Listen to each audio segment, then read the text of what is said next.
지난 3월 말 에어버스가 촬영한 북한 원산 앞바다, 선체를 맞댄 대형 선박 2척이 포착됐다. 이들 선박은 길이가 145m와 100m, 적재함에는 석탄으로 보이는 검은색 물체가 실려 있었다. 또 크기가 작은 선박은 크레인을 바로 옆 선박의 적재함 위로 뻗고 있었는데 석탄을 옮겨 싣는 과정임을 추정케 하는 대목이다.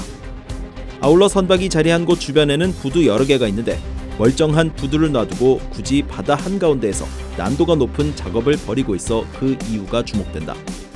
이들이 석탄을 주고받고 있는 점으로 볼 때 과거 유엔 안보리 등이 지적한 선박 간 환적을 벌이고 있을 가능성이 제기된다. 과거 남중국해와 동중국해에서 횡행하던 선박 간 환적은 최근 2년 사이 북한 서해 해상에서 포착되기 시작했다. 그런데 이번엔 동해에서도 유사한 움직임이 확인된 것이다.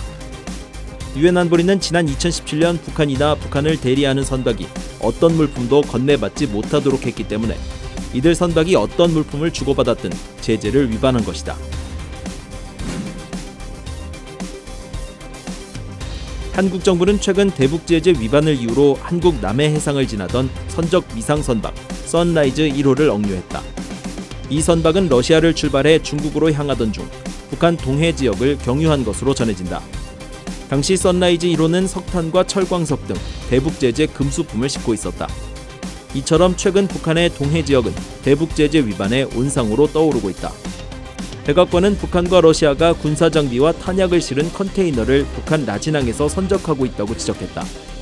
비오이는 최근 라진항에 석탄이 다량으로 쌓이고 정기적으로 190m 길이에 달하는 선박이 입항하는 장면을 포착했다. 전문가들은 러시아와 중국의 비협조적인 태도로 이 같은 안보리 결의 위반 사례가 계속될 것으로 전망한다.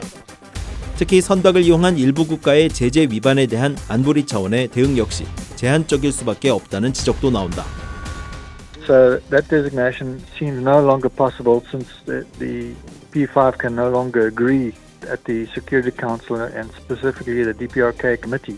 So when it comes to implementing the sanctions, it's left up to countries now and blocs such as the European Union.